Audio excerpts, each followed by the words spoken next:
So hello everyone, welcome back to my channel Mahina. आज के इस वीडियो में हम करने वाले हैं क्लास 8th का जो सिविक्स का चैप्टर है कन्फ्रंटिंग मार्जिनलाइजेशन। ठीक है, इस चैप्टर का हम कंप्लीट रिवीजन करने वाले हैं। So let's get started. सबसे पहले हम समझेंगे कि मार्जिनलाइजेशन होता क्या है। No, in our society not everyone enjoys the same opportunities, rights and respect. हमारी सोसाइटी में हर किसी को सेम अपॉर्चुनिटी, राइट और रिस्पेक्ट नहीं मिलती।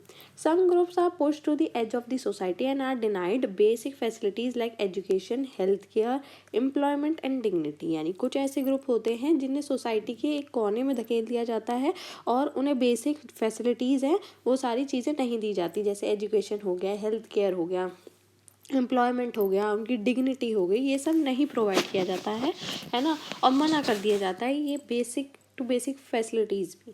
The process of being pushed aside is called marginalisation. यानी इसी प्रोसेस को जिसमें एक सोसाइटी से आप लोगों को जो है धकेल देते हो, साइड लाइन कर देते हो, उसको बोला जाता है मार्जिनलाइजेशन।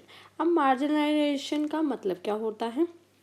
तो सबसे पहला, being excluded from the social, economic, social and political life of a society. यानी मार्जिनलाइजेशन का मतलब क्या होगा कि आप किसी सोशल, इकोनॉमिक और जो कल्चरल, पॉलिटिकल जो ग्रुप है, जो लाइफ है सोसाइटी की, उससे हटा दिए जाओ, अलग कर दिए जाओ। ठीक है, having less power and fewer opportunities. यानी कम पावर है आपके पास एंड आपके पास अपॉर्चुनिटीज़ बहुत ही ज़्यादा कम है। Facing discrimination because of caste, religion, tribe, language, occupation और पॉवर्टी। यानी आप डिस्क्रिमिनेशन, भेदभाव फेस कर रहे हो क्योंकि किन किन रीज़न की वजह से? कास्ट की वजह से, आपकी रिलीजन की वजह से, ट्राइब की वजह से, जो आप लैंग्वेज बोलते हो, जो आप काम करते हो, या गरीबी की वजह से। तो ये बेसिकली आपका एक इंट्रोडक्शन था टू मार्जिनलाइजेशन। अब हम आगे बढ़ते हैं कि मार्जिनलाइज्ड ग्रुप कौन से होते हैं। तो मार्जिनलाइज्ड ग्रुप ऐसी कम्युनिटीज़ होते हैं जिनके पास लिमिटेड एक्सेस है टू रिसोर्सेज और little voice in decision making. यानी जो डिसीजन मेकिंग का प्रोसेस होता है उसमें उनका जो राय है, उनकी जो आवाज़ है वो कम आप लेते हो, नेगलेक्ट कर देते हो बेसिकली, है ना। उनका डिसीजन कोई मायने नहीं रखता है। लॉन्ग हिस्ट्री ऑफ डिस्क्रिमिनेशन, यानी इनके साथ क्या होता है? भेदभाव होता है। इंडिया में, in India, two major marginalised group discussed in the chapter are, पहला आपका शेड्यूल कास्ट, एससी, जो कि स्पेशली दलित्स होते हैं, एंड शेड्यूल ट्राइब्स, दूसरे जो कि आपके आदिवासीज होते हैं। तो सबसे पहले let's discuss about schedule caste. ठीक है, जो दलित्स हैं बेसिकली। सबसे पहले जानते हैं दलित्स कौन होते हैं। तो दलित्स वर अर्लियर कॉल्ड अनटचेबल्स। दलित्स को क्या बोला जाता था? अनटचेबल्स बोला जाता था पहले। They were considered outside the caste system. उनको क्या बोला जाता था? लाइक कि वो ना कास्ट सिस्टम के बाहर के हैं। ठीक है, वो बिलोंग नहीं करते हैं, अनटचेबल्स लोग हैं, उन्हें टच नहीं कर सकते हम, है ना। और उन्हें क्या किया जाता था? फोर्स किया जाता था, force to do unclean jobs, है ना। लाइक जैसे क्लीन करना, डिस्पोजिंग ऑफ डेड एनिमल्स, ये सारी जॉब्स करने के लिए उन्हें मजबूर किया जाता था। ठीक है, तो क्या क्या प्रॉब्लम दलित्स वगैरह ने फेस की थी? पहला, अनटचेबिलिटी एंड सोशल डिस्क्रिमिनेशन। यानी अनटचेबिलिटी उन्होंने फेस करी थी कि जैसे छुआछूत बेसिकली जिन्हें कहा जाता था कि इन्हें छुओगे तो इम्प्योर हो जाओगे, है ना। एंड सोशल डिस्क्रिमिनेशन, उन्हें बहुत सारी चीज़ों को मना कर दिया गया था, जैसे मैंने आपको बताया बेसिक फैसिलिटीज़ भी उनको प्रोवाइड नहीं की जाती थी, डिनाइड की जाती थी। दूसरी चीज़, not allowed to enter temples, schools और use common water sources earlier. यानी वो ना टेम्पल्स वगैरह में एंटर नहीं कर सकते थे, ना स्कूल्स वगैरह में। जो कॉमन वाटर सोर्सेज होते थे ना, जैसे वेल वगैरह हो गया, है ना, तो वहाँ से ये पानी नहीं ले सकते थे, इनके लिए सारी चीज़ें अलग हुआ करती थी। Poor access to education and employment, यानी एजुकेशन में इनको पार्ट नहीं लेने दिया जाता था क्योंकि स्कूल में ही एंटर नहीं करने दे रहे तो पढ़ाई क्या करने देंगे। एम्प्लॉयमेंट, इनको सिर्फ ये वाले काम करने के लिए, अनक्लीन जॉब्स करने के लिए फोर्स किया जाता था, है ना। Violence and exploitation in many areas, यानी इनके संग बहुत ज़्यादा डिस्क्रिमिनेशन होता था, वायलेंस बहुत ज़्यादा होता था, इन्हें एक्सप्लॉयट करते थे लोग, है ना, काफ़ी जगहों पे। अनटचेबिलिटी, अब अनटचेबिलिटी क्या होता है? Practising untouchability is a crime. मैंने आपको बताया कि जो अनटचेबल्स हैं बेसिकली जो दलित्स को बोला जाता था, तो उनको क्या फेस करना पड़ता था? अनटचेबिलिटी फेस करना पड़ता था। तो जो अनटचेबिलिटी है बेसिकली क्या है? क्राइम है। ठीक है, और इसे बैन कर दिया गया था under article 17 of Indian constitution. ठीक है, नेक्स्ट आ जाते हैं आपके दूसरे, शेड्यूल्ड ट्राइब्स, जिन्हें क्या बोला जाता है? आदिवासीज। अब आदिवासीज कौन से? Adivasis are the original inhabitants of India, यानी वो क्या थे, इंडिया के ही ओरिजिनल रहने वाले थे। इनहेबिटेंट्स यानी जो जगह पे रहते हैं ना, जिस जगह पे इनहेबिटेंट्स कहा जाता है, तो वो ओरिजिनल इनहेबिटेंट्स ही थे आपके इंडिया के। They live mainly in forest, hills and remote areas, यानी वो कहाँ कहाँ रहते थे, फॉरेस्ट में रहते थे, हिल्स में रहते थे और रिमोट एरियाज में ही ज़्यादातर रहा करते थे। उनकी अपनी खुद की लैंग्वेज होती थी, कल्चर होता था और ट्रेडिशंस होते थे। अब आदिवासीज की लाइफस्टाइल कैसी थी, देखो, they have a close relationship with nature and forest, यानी ये बहुत ज़्यादा अटैच थे आपके नेचर और फॉरेस्ट वगैरह से, ठीक है। Depend on forest for food, shelter, medicine and livelihood, यानी उनका सारी चीज़ें ही फॉरेस्ट पे डिपेंडेंट थी। तो इसलिए इनका आपका काफ़ी ज़्यादा रिश्ता, इनका बहुत क्लोज रिलेशनशिप आपका नेचर और फॉरेस्ट के साथ ही देखा जाता था, क्योंकि सारी चीज़ें वो उस चीज़ पे डिपेंड थे, फॉरेस्ट पे डिपेंड थे। तो उनको ही फॉरेस्ट बहुत प्यारा था, लाइक वहीं वो नेचर में अपना टाइम स्पेंड करना पसंद करते थे। Community based living rather than individual ownership, यानी ये कम्युनिटी में रहना पसंद करते थे, रेदर की अपनी अपनी लाइक एक ओनरशिप चला रहे, इंडिविजुअल ओनरशिप वो नहीं करते थे, ठीक है। अब क्या क्या प्रॉब्लम्स आदिवासी इसको फेस करनी पड़ी, loss of land due to mining, industries, dams and roads, यानी इनकी जो लैंड है, जो फॉरेस्ट वगैरह है, अब आपको पता है काफ़ी सारी इंडस्ट्रीज़ लग रही हैं, माइनिंग प्रोसेस बहुत ज़्यादा हो रहा है ना, बिल्डिंग्स बन रही, कंस्ट्रक्शन हो रहा है, तो उससे क्या हो रहा है, आपके लैंड जो फॉरेस्ट है उसको काटा जा रहा है, डिफॉरेस्टेशन हो रही है, तो क्या हो रहा है, लॉस ऑफ लैंड, यानी जो ज़मीन है, ज़मीन की कमी हो रही है ना।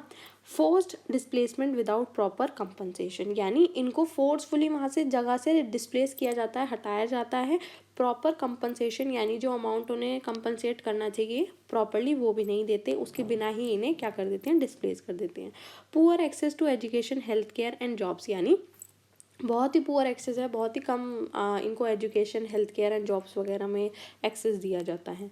There culture and language are often ignored, यानी इनका जो कल्चर और लैंग्वेज है इन्हें सब लोग इग्नोर ही कर देते हैं, ठीक है। Why are these groups marginalised, अब ये ग्रुप मार्जिनलाइज क्यों है, क्योंकि मैंने आपको बताया मार्जिनलाइजेशन कैसे होती है, caste system and social hierarchy की वजह से, है ना। दूसरा इकोनॉमिक इन इक्वालिटी, ठीक है, उतना इनमें इनके पास पैसा नहीं है, या फिर रिसोर्सेज ये सिर्फ फॉरेस्ट पे हैं या किसी और चीज़ पे हैं, सोसाइटी ने साइडलाइन कर दिया, तो इकोनॉमिक इनइक्वालिटी इन्हें फेस करनी पड़ती है। लैक ऑफ एजुकेशन, एजुकेशन में एक्सेस नहीं है, तो लैक ऑफ एजुकेशन की वजह से भी इन्हें मार्जिनलाइज्ड ग्रुप में रख दिया गया है।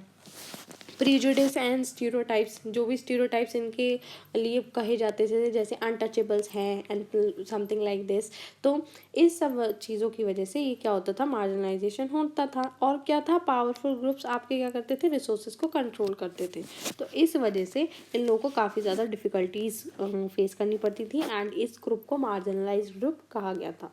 अब जो मार्जिनलाइज कम्युनिटीज़ है ना, often do not get equal chances to improve their life, यानी इन्हें अपनी जो ज़िंदगी सुधारने के लिए इक्वल चांस भी नहीं मिलता था, ठीक है।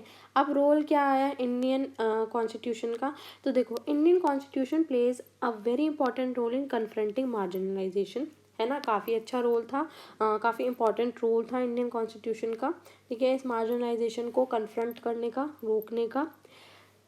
की कॉन्स्टिट्यूशनल प्रोविजंस, कुछ आपके आर्टिकल्स वगैरह हैं, कॉन्स्टिट्यूशनल प्रोविजंस हैं जिसकी मदद से आप ये मार्जिनलाइजेशन को कन्फ्रंट कर सकते हैं। जैसे पहला राइट टू इक्वालिटी, यानी वो कौन से उसमें आता है, article 14 to 18, equality before law, prohibition of discrimination, abolition of in untouchability, ये आपके राइट टू इक्वालिटी में आते थे। दूसरा राइट अगेंस्ट एक्सप्लॉयटेशन, यानी जो फोर्स लेबर और चाइल्ड लेबर होता था उससे ये बचाते थे, ये वाला राइट।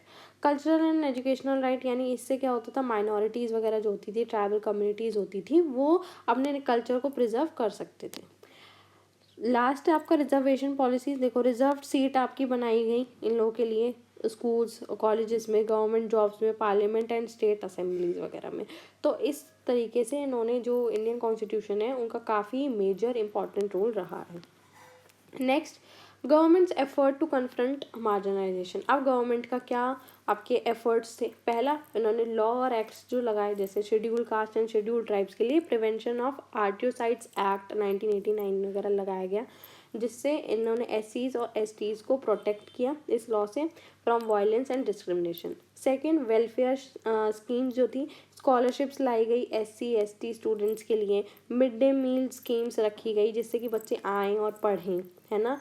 स्पेशल हॉस्टल्स और रेजिडेंशियल स्कूल्स रखे गए, स्किल डेवलपमेंट प्रोग्राम सब बनाए गए।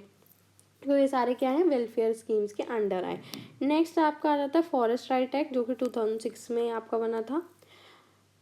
Gives adivasi legal right over forest land, यानी इससे क्या है, आदिवासीज को लीगल राइट मिला over forest land. Recognise their traditional rights, यानी अपने ट्रेडिशनल राइट्स वो रिकॉग्नाइज कर सकते थे, यूज़ कर सकते थे, है ना। उन्हें पता चला कि हाँ ये मेरे राइट है, ये मैं अपना कर सकता हूँ अपने आप को प्रोटेक्ट करने के लिए, ये मेरे लिए राइट्स ये मेरे राइट्स हैं, है ना। इन एक्ट के थ्रू मैं इन्हें प्रोटेक्ट कर सकता हूँ या मैं प्रोटेक्टेड फील कर सकता हूँ। तो फॉरेस्ट राइट एक्ट एक आपका वन ऑफ द एक्ट था जिससे ये अपनी जो ट्रेडिशनल राइट्स हैं उसको पहचान सकें, ठीक है। नेक्स्ट आपका क्या है, role of citizen and society, यानी सिटीजन्स एंड सोसाइटी का क्या रोल हुआ। अब confronting marginalisation is not only the government's responsibility, यानी सिर्फ ये गवर्नमेंट की रिस्पॉन्सिबिलिटी नहीं है ना। सिटीजन्स क्या कर सकते हैं, सबसे पहले treat everyone with respect and dignity, यानी सारे लोगों को आप रिस्पेक्ट एंड डिग्निटी के साथ ट्रीट करें, है ना। दूसरा, speak against discrimination and injustice, यानी जो इनडिस्क्रिमिनेशन हो रहा है, जो इनजस्टिस हो रहा है इन लोगों के खिलाफ, उसके खिलाफ आवाज़ उठाएं, है ना, ये चीज़ें बंद करें। Promote equality in schools, work places and communities, यानी इक्वालिटी रखें सब में, चाहे वो स्कूल हो, चाहे वो कोई वर्क प्लेस हो, कम्युनिटीज़ हो, सब में इक्वालिटी प्रमोट करें। चौथी and last cheese, support inclusive education and social harmony, यानी आपको सोशल हार्मनी को सपोर्ट करना चाहिए, प्रमोट करना चाहिए एंड इंक्लूसिव एजुकेशन को सपोर्ट करना चाहिए। अब इस चीज़ की इंपॉर्टेंस क्या है कि आप जो मार्जिनलाइजेशन को कन्फ्रंट करो, इस चीज़ की इंपॉर्टेंस क्या है। सबसे पहला, ये डेमोक्रेसी को स्ट्रेंथन करती है। दूसरा, सोशल जस्टिस इंश्योर करती है। एंड तीसरा, नेशनल यूनिटी को प्रमोट करती है, क्योंकि सब एक साथ आपके इकट्ठा होंगे तभी तो नेशन को फ़ायदा होगा, तभी तो डेमोक्रेसी आपकी स्ट्रेंथन होगी, है ना। और साथ ही साथ पूरा का पूरा आपका ओवरऑल डेवलपमेंट होगा एक कंट्री का। तो आई होप सो आपको ये चैप्टर पूरा समझ में आया होगा, है ना। तो आप कमेंट करना आपको कैसा लगा, एक्सप्लेनेशन अच्छी लगी। ऐसी वीडियोज़ के लिए आप मेरे चैनल को सब्सक्राइब कीजिएगा। Thank you so much for watching.